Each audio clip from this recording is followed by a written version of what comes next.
team, how you doing? Gavin here, and today's video is going to be about cardio versus weights and which burns the most calories, okay? And I'm going to be demonstrating all this on my Galaxy Watch. So there's loads of people say weights burns more calories than cardio, cardio burns more calories than weights, and I'm going to test this out today, okay? So I'm Gavin, I'm a personal trainer.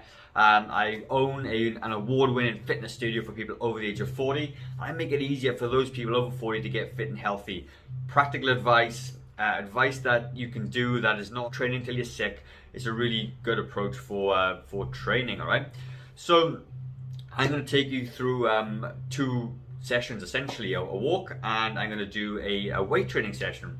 I'm going to talk to you about that in the rest of the video. I'm going to track everything. I'm going to figure out which is the best for burning the most amount of calories. Okay, so let's get into it, and I will see you on my walk.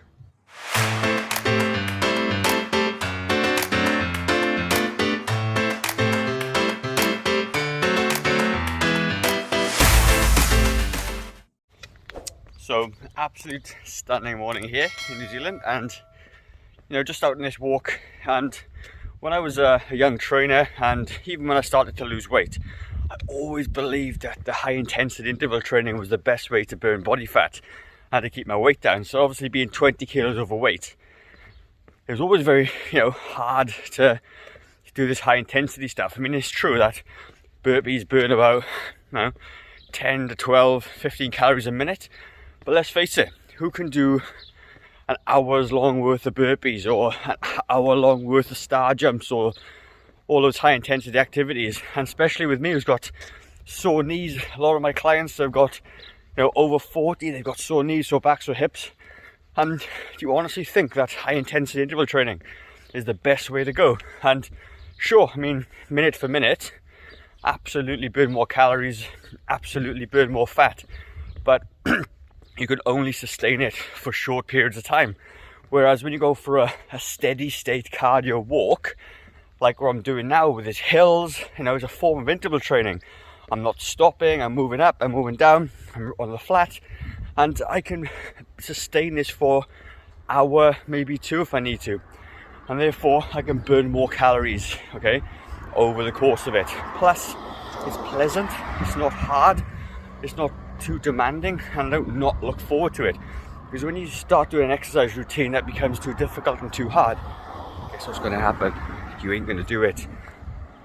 That blanket, that TV show, that extra glass of wine all becomes far more favorable for you, and you're less likely to want to do it. But when the only expectation is to go for a bit of a walk, takes away the friction. It's all about choosing things that are can fit in with your life, that remove the friction, remove the hard, remove that block that you get when it's like, oh my god, it's so hard, I just don't want to do it. So brilliant, go for a walk. And what's interesting as well is that, like, for me, I'm doing a walk today because I'm a bit sore, I'm a bit tired. I'm doing it for the video, obviously, and I can walk my loop, which is going to be about 4.5, 5 Ks. It'll take me about 45, 50 minutes to do. End of the day, all you need to do is pick your distance, pick your loop, just go for a walk, and like, it's just a way better way to do it. And like I said, don't need any equipment. If it's cold, you can wrap up warm. If it's wet or miserable outside, then you can go to a gym and do it if you need to. But ultimately, just put a hoodie on, put a rain jacket on, just go for a walk. And when you do these walks, they're not bimbles. I'm walking with purpose. You can see I'm a little bit out of breath. You can still hold a conversation. It's not going to destroy me tomorrow. And that's how you do it. So I'll be back in a bit. So I'm about 40 minutes in, and I've burnt off 286 calories in 40 minutes, okay? According to my Galaxy Watch, okay? So to put into perspective, if I was going to do the same amount of calories doing like high intensity interval training or something like that, which people say is way better for calorie burning, okay? And based on the calorie thing of 10 calories a minute with burpees, I'd have to be doing burpees consistently for 28 minutes, okay? I challenge you to do burpees for 28 minutes non-stop to burn 10 calories per hour. So this takes me a little bit longer, but like I said, it's pleasant. It's a nice day. I'm still able to talk. I'm still able to come out. When I do this, walking is 45 minutes to an hour, whatever I'm doing. Gives you time to think, you know, you're switching off from your phone. Obviously I'm filming today, but you switch off from your phone, you can think, you can do things. It's nice. So that's it. I will update you with a finished product in about 20 minutes. So it's coming up on an hour, 57 minutes, and so if I can do this. And it's 373 calories I've burnt in that basically hour. So it's good. So we're gonna go into the gym soon, and we're gonna see how many calories I can burn in a weight training session. See you then.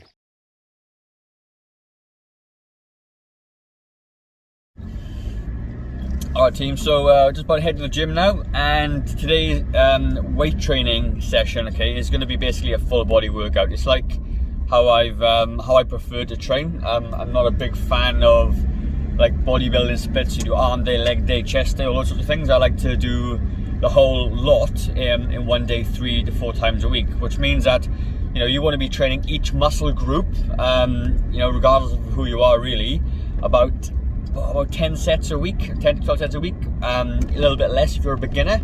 And what I find is that when I do 3 days worth of weight training per week doing full body, I'm easily able to hit those 10 sets without any issues whatsoever.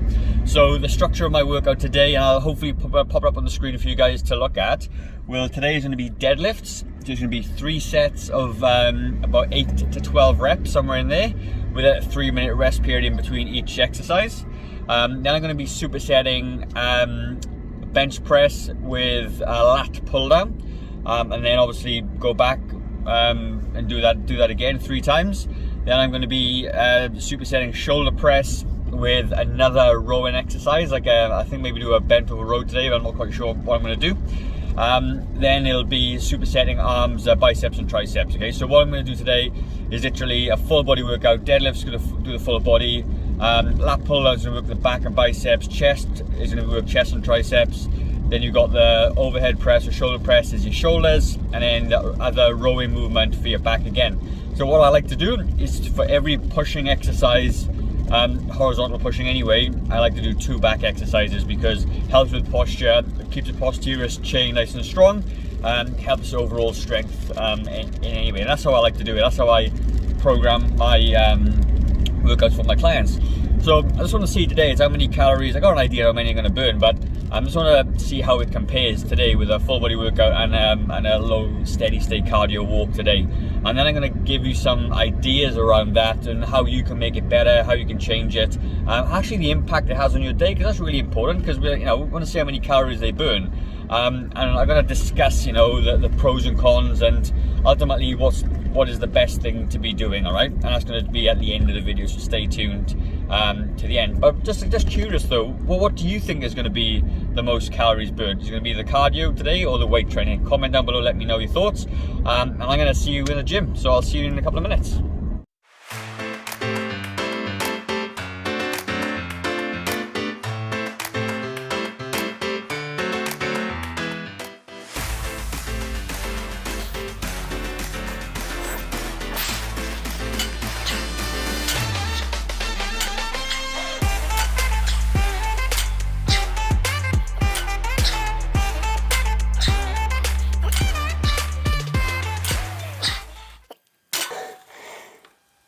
Okay, so the first set, the audio wasn't connected, so rewind to 3 minutes.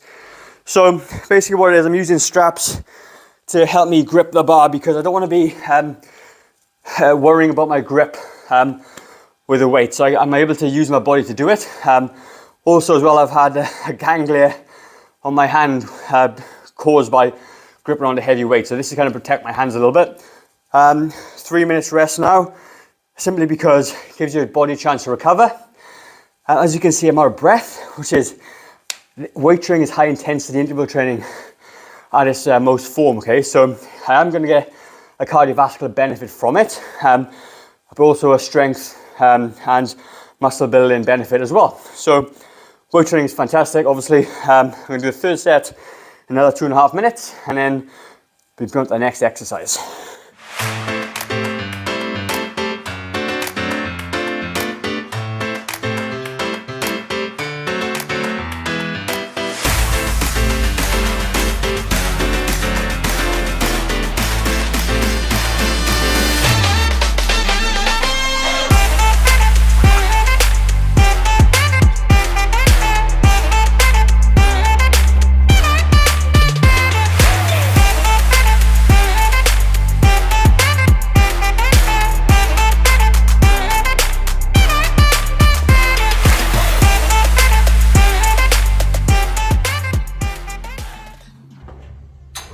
So as you can see, weight training is quite demanding, when you're doing it properly, when you go into those sort of failure sets, and when you're exercising and training, you want to be, taxing your muscles. That's the whole point of it. But in the process, it's quite cardiovascular challenge as well. So it'll be really interesting to see how much more calories I burn between cardio and weight training. And obviously I'm training way harder now than I was when I was walking. So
Alright, so that was my normal workout. It was done in 50 minutes, so I'm going to just compare it in a sec. So I'm going to swap the camera around, 10 minutes in, and you kind of get the idea. I wasn't going to do any extra just to make it an hour, do you know what I mean? Because it's only going to be like, I don't know, another 50 calories, let's say, if I carried on going. So swap the camera around, you can see what's going on. And as you can see, 321 calories, 50 minutes still going. Let's have a look. Heart rate up to 126. So that was my watch. I'm going to stop that right there, and I'll have some more analytic data to show you guys. There you go, 321, 50 minutes. All right, so that was comparing the two. So I'm just going to shoot off right now. I need to do some bit of editing, and I'll come back and I will explain a little bit more about kind of what happened, what you can do. As you can see, I worked pretty hard in that workout, and the cardio I didn't work super hard, and very comparable in terms of calorie burn, okay? So yeah, I'll have a summary for you very soon. Don't go away. So in conclusion, okay, what we're going to look at is, what can you do sustainably? If you do steady state cardio, you're able to recover faster. You can maintain your muscle mass that you build in the gym doing resistance training. You burn more calories as we can see, okay? So a walk is the lowest level thing to do. Still burns a ton of calories, okay, which is fantastic. Obviously, if I do the same distance faster, I burn more calories because I'm working harder, therefore expending more energy. And if I go for longer again at a harder pace, I can burn more calories. And what happens is with the cardio, it's relative. So the fitter you get, the harder you can go, the faster you can go, the longer you can go, which means you burn more calories. So when we're looking at what burns more, it's relative. I couldn't have trained in the gym any harder than I did that day. Sure, I could have done maybe things like drop sets and supersets and stuff, but that's not what it's about. It's about a normal program for somebody over 40 that needs to get in the gym and does it. And as you can see, by training with weights, that's going to give you a benefit. Weight training is better muscle strength, better endurance. It's going to give you stronger, more flexibility, more durable. And then cardio is looking after your heart. It's going to help you burn some calories off, and it's easier to stick to as well, right? And as opposed to like high intensity interval training cardio, which we think about, a high intensity interval training, if you love it, then brilliant, but it's demanding, it can be unpleasant, you can get injured, you can't do it for long periods of time, and it can break down muscle mass if you're not used to it. So in conclusion, you got like room to improve with cardio. Always, you can do so much of it. You can, you can swim, you can run, you can bike, you can hike, you can do whatever you need to do. There's lots of variations to keep you sort of on track. And there's some certain guidelines you may want to be looking to reach. So 150 minutes of moderate aerobic activity, or 75 minutes of vigorous anaerobic activity, okay? Or a combination of both is best, all right? They're the minimum guidelines for health. If you want to have a greater health benefit and lose some weight, okay, because you got to look at your diet as well to lose weight as well, then you want to be looking at about at least 300 minutes a week is recommended. It's about 40 minutes a day, okay? Most of us can go for a 40-minute walk per day, all right? And that's what you do. But even if you can't, if what you're doing right now is sedentary, there's no way in the world you're going to be able to get to that 150, then you start off and say, what can you do? Can I do 10 minutes a day? Start with 10 minutes per day, then build yourself up as you go, okay? Then you start with a strength training session, then you move forward that way. But ultimately, that is what you want to do. You just want to start somewhere and build up over time. So those two, I started doing some jogging about a year and a half ago, and I've now been able to improve to a point where I can burn 1,000 calories in 1 hour of running. I couldn't do that before, okay? I really couldn't. So that is what happens as you get fitter. As you get fitter, as you get stronger, you're going to be able to do more and burn more and be more active. And that's how you're going to continue to, keep your heart healthy, burn some calories, lose a bit of weight if that's what you want to do, and that's how you're going to do it, okay? So, hope you liked the video, guys. If you did, give us a thumbs up, leave us a comment. What are your thoughts? What do you think about this, okay? And I'd be really keen to hear what you got to say. So that's the end of the video. Make sure you subscribe, as I just said, and yeah, I'll share the video or share it to somebody else if you think it'd be useful. I will see you on the next one. Take care.